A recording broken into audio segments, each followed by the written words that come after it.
Subscribe करा महानुभाव प्रतितीपंथ चॅनलला व बेल बटन अवश्य दाबा लेटेस्ट नोटिफिकेशन प्राप्त करण्यासाठी। दंडवत प्रणाम। जय श्री कृष्ण।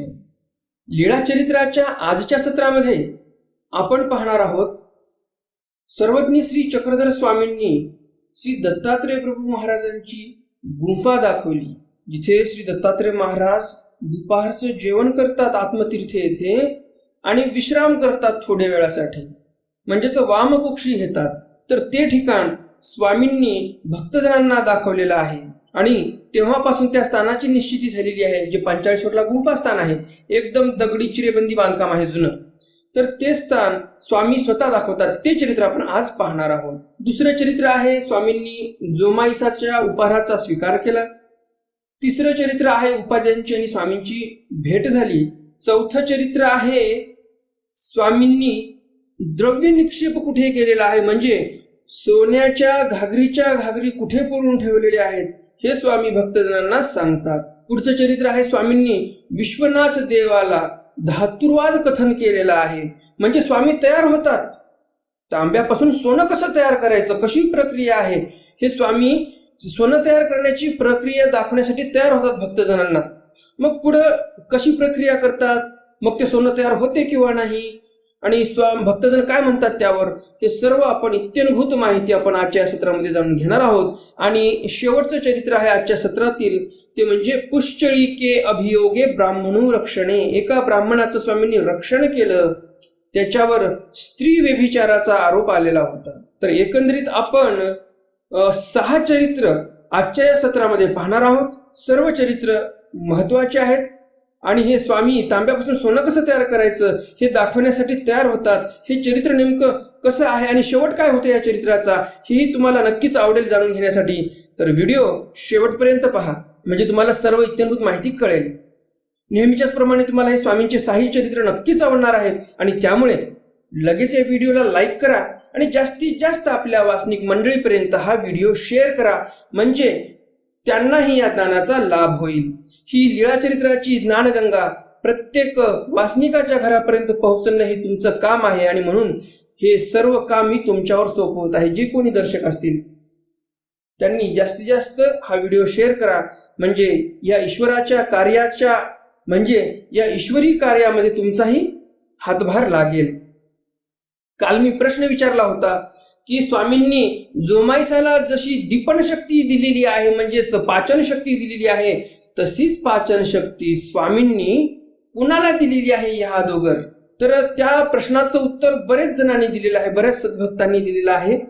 तर त्या सर्वांची नावं आपण या सत्राच्या शेवटी जाणून घेणार आहोत आणि त्यामुळे हे सत्र शेवटपर्यंत पहा, म्हणजे कुणी कुणी त्या प्रश्नाचं उत्तर बरोबर दिलं आणि त्या प्रश्नाचं उत्तर काय होते नेमकं हे तुम्हाला समजेल। तर जास्त उशीर न करता चला तर आज काही नवीन ज्ञानार्जन करूया। दंडवत हो।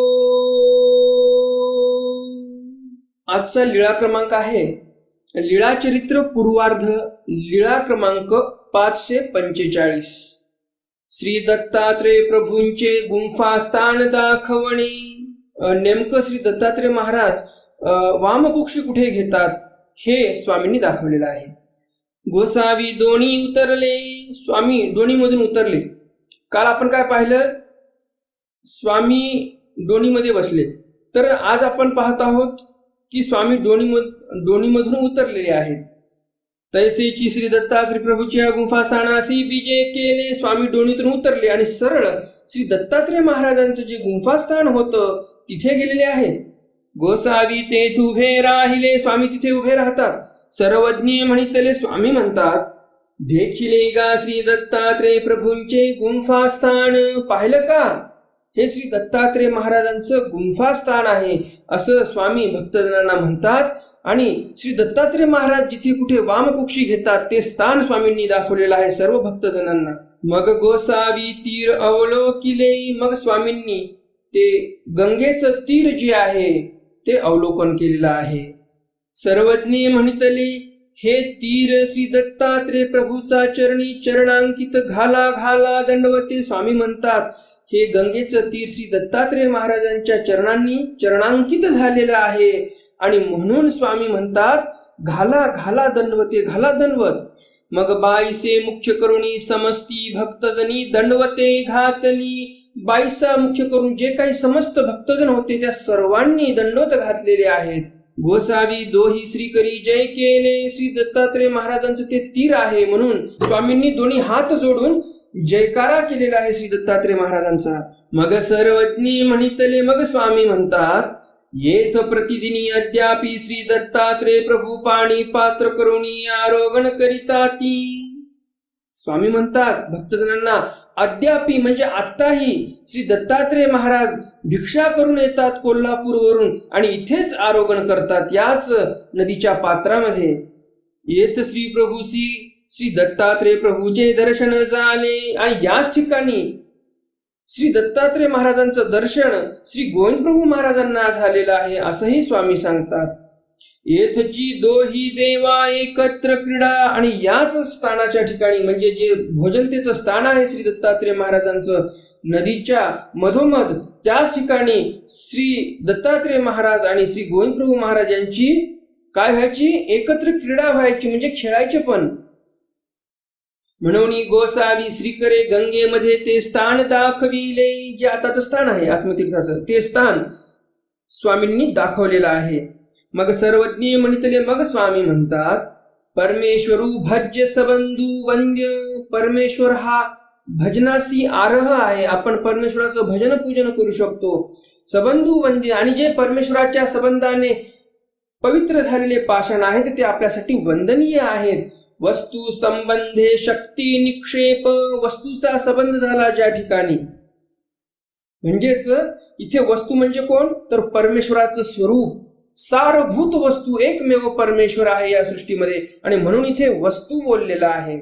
तर अशा त्या वस्तूचा म्हणजेच परमेश्वराच्या स्वरूपाचा संबंध जिथे झाला तिथे शक्ती निक्षेप म्हणजे परमेश्वर मायेचा आणि कृपेचा निक्षेप करतात. तिथे भक्तिजनी जाऊन ते स्थान नमस्करिले. भक्तिजनांनी ते स्थान जाऊन नमस्करिले म्हणजे नमस्कार केला त्या स्थानाला जाऊन.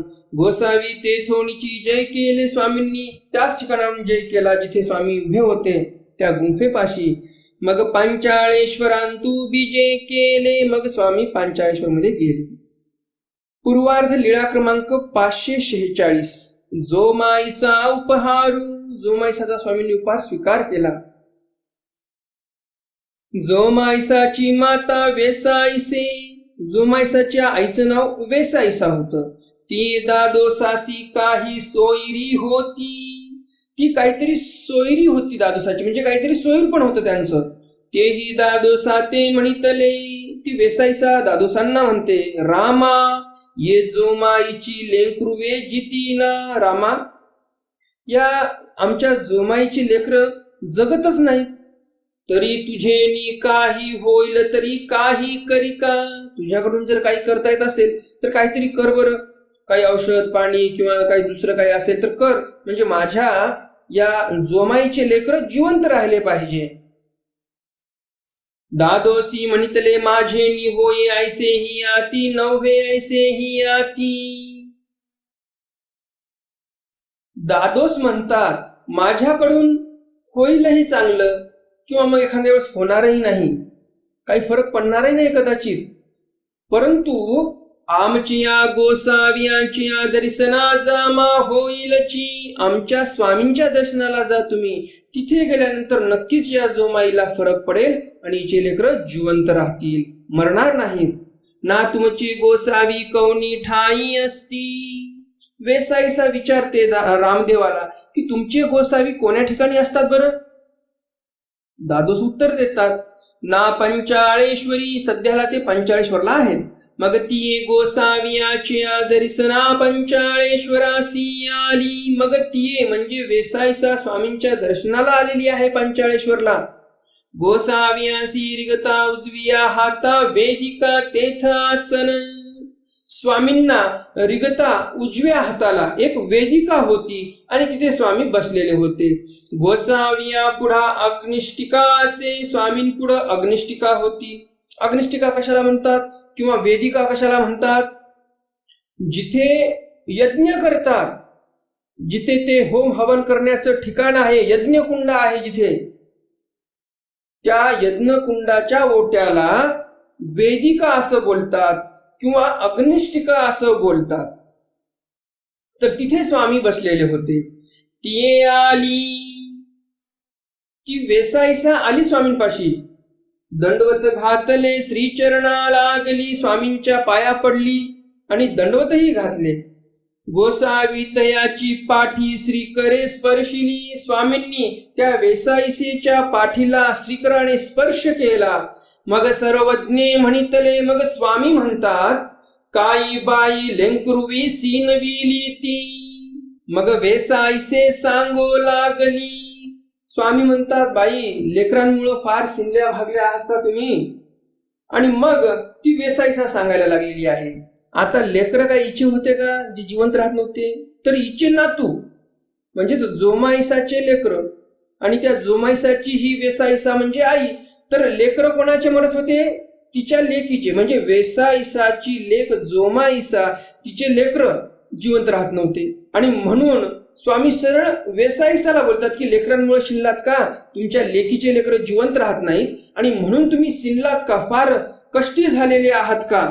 असं स्वामी त्या वेसाईसाला म्हणतात. आणि मग यावर वेसाईसा सांगायला लागली. काय म्हणते वेसाईसा? जी जी मिया रामा ते म्हणितले रामाये जोमाईची लेंकुरवे जितीना. आणि मग वेसाईसा सांगायला लागली की मी रामाला म्हणजेच दादोसाला म्हटलं, रामा या जोमाईचे लेकर काय जिवंतच राहत नाहीत, तरी तुझे नी काही होईल तरी करी का? तुझ्याकडून जर काही उपाययोजना करता आल्या, काही औषधी पाणी, तर कर बरं, असं मी दादोसाला म्हटले, असं वेसाईसा सांगत आहे. तो म्हणे, यावर रामदेव असा म्हटला, माझे नी होय ऐसे ही आती, नव्हे ऐसे ही आती. माझ्याकडून होईल, काही फरक पडेल असं होऊ शकते, किंवा नव्हे ऐसे ही आती म्हणजे माझ्याकडून फरक पडेलही किंवा पडणारही नाही. गोसावियाच्या दर्शना जामा होईल. आणि मग दादोसाने म्हटलं की स्वामींच्या जर दर्शनाला गेल्या तुम्ही तर तिथे नक्कीच फरक पडेल. गोसावी उगियाची ऐकिले. स्वामी गपचूप ऐकून घेतात. तेही गोसाविया ते उपहाराला विनिविले. मग त्यांनी उपहारासाठी विनंती केली. स्वामींनी उपहाराचा स्वीकार करावा अशी वेसाईसा विनंती करते. गोसावी विनवणी स्वीकारिली. स्वामींनी विनंती स्वीकार केली. गोसाविया लागी उपहारू आणला. स्वामींसाठी उपहार आणला. गोसावियासी आरोगणादी दिली. स्वामींना आरोगण दिली. गुळा विडा झाला. मग सर्वज्ञ म्हणते, बाई हांडी उरले असे ते तुम्ही जेवा. हा उपहार कोणी आणला? जोमाईसाने आणलेला आहे. स्वामींना सर्व उपहार व्यवस्थित झाला, गुळा झाला, विडा झाला. आणि मग स्वामी म्हणतात जोमाईसाला, बाई त्या हंडीमध्ये जे काही अन्न उरलेलं आहे ते तुम्ही खाऊन घ्या. मग तयासी तिन्ही लेकरुवे झाली. मग त्या जोमाईसाला 3 लेकरं झाली. ती जी आली, तिघही लेकरं जिवंत राहिली, एकही लेकरू मेलं नाही. तर ते 3 लेकरं कोण कोण होती बरं? पुढे सांगतात चरित्रकार. परशुराम बासाचे पिते. त्या 3 लेकरांपैकी एक लेकरू म्हणजे परशुराम बासांचे वडील होते. परशुराम बास म्हणजे आपल्या महानुभाव पंथाचे 4थे आचार्य, एवढे विद्वान पंडित. त्यांचे वडील म्हणजे या जोमाईसाचे पुत्र. आणि कोणाच्या कृपाप्रसादामुळे झाले ते? स्वामींच्या कृपाप्रसादामुळे. एक चुलते एक चुलता, एक आत होती. म्हणजे जोमाईसाला किती लेकरं झाली? त्या लेकरापैकी कोण कोण होतं? तर 2 मुलं होते आणि 1 मुलगी होती. तर या जोमाईसाचा नातू म्हणजेच परशुरामबास. पूर्वार्ध लीळा क्रमांक 547. उपाध्या भेटी. स्वामींची आणि उपाध्यांची भेट झाली. तियेची वेदिकेसी गोसावियासी आसन असे. त्याच वेदिकेपाशी स्वामींना आसन होतं. गोसाविया पुढा सगडी असे. स्वामींपुढे शेगडी होती. ते धवा उपाध्यासी भेटी झाली. अशा परिस्थितीमध्ये स्वामींची आणि उपाध्यांची भेट झाली. दंडवत घातले, श्रीचरणा लागले. स्वामींना त्यांनी दंडवत घातले आणि पायाही पडले. पूर्वार्ध लीळा क्रमांक 548. द्रव्य निक्षेपू कथन. स्वामींनी द्रव्य निक्षेप केलेला आहे असं इथं कथन केलेलं आहे. त्या ठिकाणी निंबाचा पश्चिमी पालवी अंगणी गोसावियासी आसन. निंबाचं झाड होतं, त्याच्या पश्चिम दिशेच्या पालवीच्या अंगणामध्ये स्वामींना आसन होतं.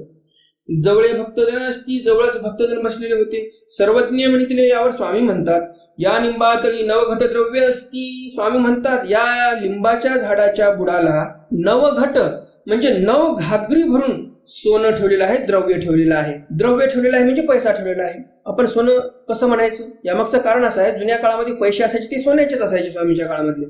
तर सगळे सोन्याचे नाणे भरून असे 9 घागरी अशा भरून ठेवल्या होत्या त्या लिंबाच्या झाडाखाली. चोडा रायाचिया बरे बैसलिया ते येथची कुरलिया, ते येथची कुरले म्हणजे जो चोडा राजा होता त्याच्या जे उंटिनी होत्या म्हणजे त्या उंटिनीवर तो सोनं लादून नेत होता, तर त्याच्या उंटिनी इथेच बसल्या आणि त्या काय पुन्हा उठल्या नाही. ते येथची पुरल्या, मग ते सर्व सोनं इथंच पुरून टाकले त्या राजाने. आणि सोनं पुरल्यानंतर तो राजा निघून गेला. त्याला येण्याची आठवणही राहिली नाही आणि तो परत आलाही नाही ते सोनं नेण्यासाठी. म्हणजे 9 घागरी सोनं म्हणजे शुल्लक होतं त्या काळामध्ये. उगाच आपल्या भारत देशाला सोने की चिडिया म्हणत नव्हते लोक. आणि उगाच पाश्चात्य देशांनी सर्व स्वाऱ्या नाही केल्या आपल्या भारतावर. अरब लोक असतील, हे सर्व लोक भारताला लुटायला का आले? कारण ज्याच्या घरी पैसा आदला असते त्याच्याच घरावर दरोडा पडते, भिकाऱ्याच्या घरावर कोणी दरोडा नाही टाकत.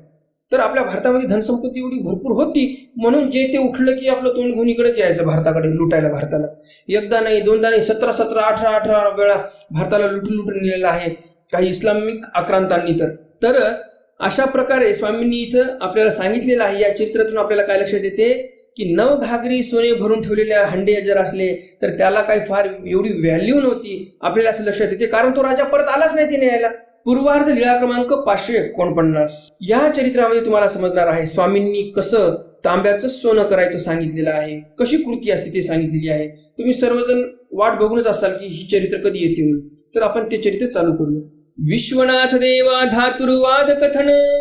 स्वामींनी विश्वनाथ देवाला धातुर्वादाचं कथन केलं, म्हणजे एका धातूपासून दुसरी धातू कशी करता येते, तांब्यापासून सोनं कसं तयार करावं हे सांगितलेलं आहे. गोसावी विहरणासी बीजे केले. स्वामी विहरणाला गेले. पिंपळाची दक्षिणीली पालवी गोसावी असी आसनासे. स्वामी विहरणाला गेले. पिंपळाच्या झाडाच्या दक्षिण पालवीकडे स्वामींना आसन झालेलं होतं. विश्वनाथ देव ते नाथपंथी महात्मे. विश्वनाथ देव हे नाथ संप्रदायाचे एक महात्मे होते. गंगेकडून गावाकडे जात होते. गंगेकडून निघालेले होते आणि गावाकडे जात होते. गोसाविया ते देखले आणि जवळी आले. स्वामींना पाहिलं आणि ते स्वामींजवळ येऊन बसले. तेही गोसाविया ते पुसिले. त्यांनी विचारलं स्वामींना, आपण पिवळी दांडी करू जाणीजे. तुम्हाला पिवळी दांडी करता येते का बरं, म्हणजेच सोनं तयार करता येते का? गोसावी श्री मुकुटे निराकरिले. स्वामींनी श्री मुकुटाने निराकरण केलं. तरी पांढरी दांडी करू जाणीजे. स्वामींना ते नाथपंथी संप्रदायवाले म्हणतात, तुम्हाला मग पांढरी दांडी करता येते का? गोसावी श्री मुकुटे निराकरिले. स्वामींनी निराकरण केलं. तो नाथ संप्रदायाचा महात्मा विश्वनाथ देव तो तिथून निघून गेला. मग नाथोबाये पुसिले. नाथोबा विचारतात स्वामींना, जीजी पिवळी दांडी म्हणजे काय? पिवळी दांडी म्हणजे काय प्रकार आहे बरं नेमका हा? पांढरी दांडी म्हणजे काय आणि पांढरी दांडी म्हणजे काय नेमका प्रकार आहे? सर्वज्ञ म्हणितले. यावर स्वामी म्हणतात, तांबेयाचे सोने की जे तया ते पिवळी दांडी म्हणजे. स्वामी म्हणतात तांब या धातूपासून म्हणजेच तांब्यापासून, तांब जो धातू असतो तांबूस रंगाचा असतो, तर त्या तांब्यापासून सोनं ज्याला करता येते किंवा तांब्यापासून सोनं तयार करणे त्याला पिवळी दांडी असं म्हणतात. कथिलाचे रूपे की जे तया ते पांढरी दांडी म्हणजे आणि कथिलापासून चांदी तयार करणे त्याला पांढरी दांडी असं बोलतात, असं स्वामी त्यांना निरूपण करतात. यावर नाथोबा म्हणतात, जीजी हे कैसेनी की जे तांब्यापासून सोनं तयार करायचं आणि कथिलापासून चांदी तयार करायचं, हे कैसेनी की जे बरं म्हणजे कसं काय तयार करायचं बरं असं? कारण की नाथोबांना पण आश्चर्य वाटलं. सर्वज्ञ म्हणितले. यावर स्वामी म्हणतात, हे काय करावे असे? स्वामी म्हणतात, अहो याच्यात काय मोठं अवघड आहे? आना पैलू सेनाचा पो. पलीकडचं सेन पडलेलं आहे ते आणा बरं इकडे. आणि तांब तवली आणि एक तांब्याची कळशी आणा छोटीशी. तुमची पानवेवरी झाड आहे. तुमच्या पानवठ्यावर म्हणजे तुमचं जे पाणी भरण्याचं ठिकाण आहे, रांजण आहे, तिथे एक झाड निघालेलं आहे, ते झाड घेऊन ये. ते आणा, ते घेऊन ये असं स्वामी सांगतात नाथोबांना. मायेथुनी करुणी दाखवी जेले. स्वामी म्हणतात, आम्हीच तुम्हाला त्या तांब्याचं सोनं करून दाखवतो, आणा ते सर्व आम्ही म्हटले. मग सर्वज्ञ म्हणितले. मग स्वामी म्हणतात, पोरे हो तुम्ही नासाल म्हणून न करीतीची. स्वामी म्हणतात, पोर हो तुम्ही नासून जालो तुम्हाला जर तांब्यापासून सोनं करायचं आम्ही शिकवलं तर तुम्ही नासून जाल, तुम्हाला देवधर्म करावासा वाटणार नाही, तुम्ही कितीही सोनं तयार करणार, ऐशोआरामाची जिंदगी जगाल आणि तुम्हाला देवधर्म करावासा वाटणार नाही. परमेश्वराने अवतार कशासाठी घेतलेला आहे, तर परमेश्वराने अवतार घेतलेला आहे या जीवाचा उद्धार करण्यासाठी. परमेश्वराला आपल्यासारख्या जीवांना थोडी ना प्रपंचात गुंतवून ठेवायचं आहे. मग परमेश्वर कशाला सांगतील हे तांब्यापासून सोनं तयार करायचं? आणि परमेश्वराचा जो हेत आहे तो हेत परमेश्वरांना साध्य करायचा आहे, म्हणजेच प्रत्येक जीवाला ईश्वर प्राप्ती करून द्यायची आहे. आणि म्हणून स्वामींनी इथे तांब्याचं सोनं करायचं दाखवलं नाही. आणि आपण काय म्हणतो, देवानं माझं कामच केलं नाही, आता देवाची माझी काही म्हणजे देवाचा मनोधर्म माझ्यावर नाही, मला देव स्वप्नात काही जाणवत नाही, म्हणजे देवाचा मनोधर्म माझ्यावर नाही, देवानी मला हे जाणवलं नाही, देवानी मला ते जाणवलं नाही. देव रिकामा नाही तुम्हाला जाणवत बसायला की हे कर ते कर, दररोजचं काय काय करायचं ते सर्व रात्रभर तुम्हाला स्वप्नात टाइम टेबल सांगायला. देव काय रिकामा नाही तुमचे प्रपंचाची कामं करायला. देवाने प्रपंचाचे कार्य करण्यासाठी अवतारच घेतला नाही, तुम्हाला गाडी द्यायला, बंगला द्यायला, शेतशिवार द्यायला, यासाठी देवाने अवतार नाही घेतलेला. देवाने अवतार घेतलेला आहे या जीवांचा उद्धार करण्यासाठी. म्हणून सुभाषितकार म्हणतात, यस्यानुग्रहमिच्छामि तस्य वित्तहराम्यहं आपदा शोक कष्टम च तस्य दुःखम पदे पदे.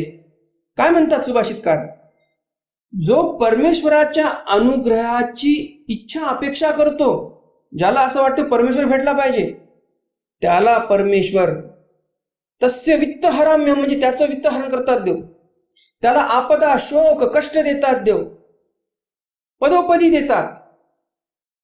आणि मग हा तावून सुलाखून निघालेला भक्त हा शेवटपर्यंत जर देवाकडे टिकून राहिला, देवाच्या आश्रयाने राहिला, अनन्य भावे परमेश्वराजवळच राहिला, तर मग परमेश्वर त्याला म्हणतात की तू आता उत्तीर्ण झालेला आहेस माझ्या परीक्षेमध्ये, आणि मग परमेश्वर त्याला मोक्ष देतात. जसं उदाहरण आहे सुदामाचं, जसं उदाहरण आहे मीराबाईंचं. मीराबाईंचा नवरा वारला, मीराबाईंची सासू वारली, मीराबाईंची सासरे वारले, घरदार संपत्ती सर्व सोडावी लागली, दीर त्रास देत होता, त्यांचा जो देर होता तो त्रास देत होता.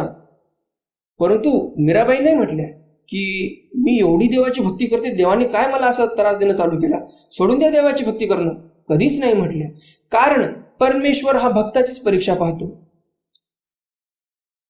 कोणीही आयऱ्या गैरा भक्त असेल त्याची परीक्षा देऊ नाही पाहत.